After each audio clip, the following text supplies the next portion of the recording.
Chapter 12, The Parade of Goblins. The first goblin to step out of the giant stone doors was dressed in a yellow silk robe and was dripping in gold.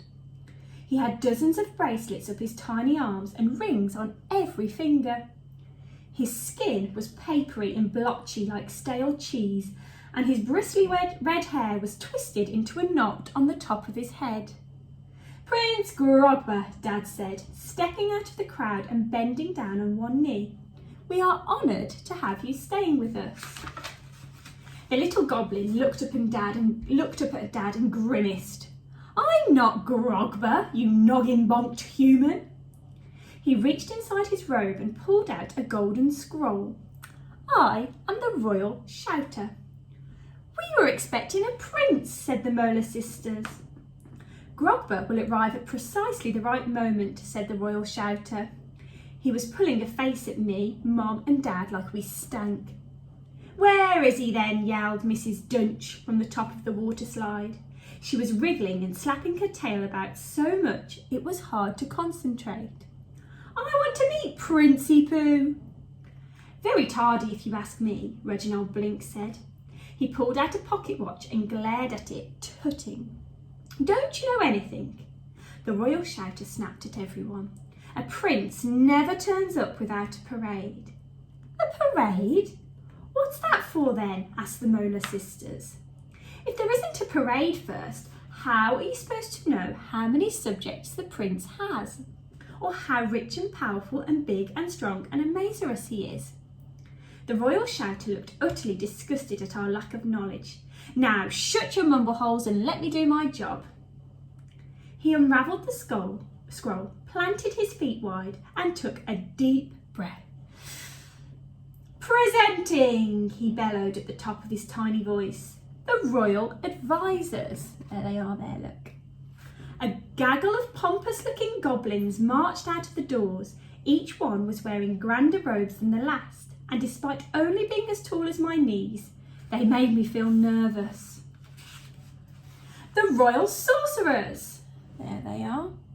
Another gaggle of goblin witches and wizards wobbled out through the doors on tiny sandaled feet. Their robes were covered in strange symbols, and each of the wizards had a beard so long it dragged along the floor behind him.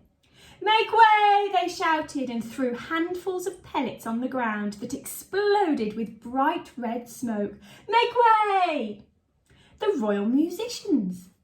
Next came an enormous marching band of goblins holding bizarre-looking instruments and playing a jazzy tune.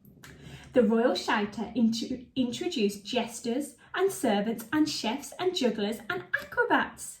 The list seemed endless. He announced a team of goblinette belly dancers who shimmied and jiggled in circles, wearing little jangly tops covered in tiny gold bells. Goblin after goblin after goblin came through the door, but there was no sign of the royal prince. The Royal Pets.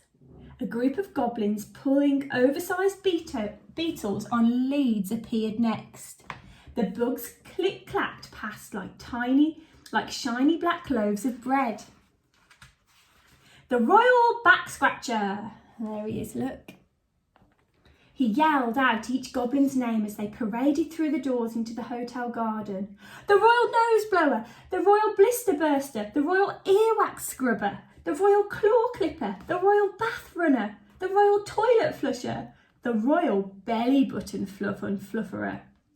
I looked up at Nancy, who winked at me and smiled. "Prince Grogber thought of everyone," she whispered. "The Royal Wives," the little shouting goblin continued as a group of bored-looking goblinettes glided through the doors. Their dresses were a mass of jewels and feathers and pearls, and their hairdos were piled on top of their heads. "Where are we going to put them all?" Mom whimpered under her breath. Tune in tomorrow to see Prince Grogber arrive.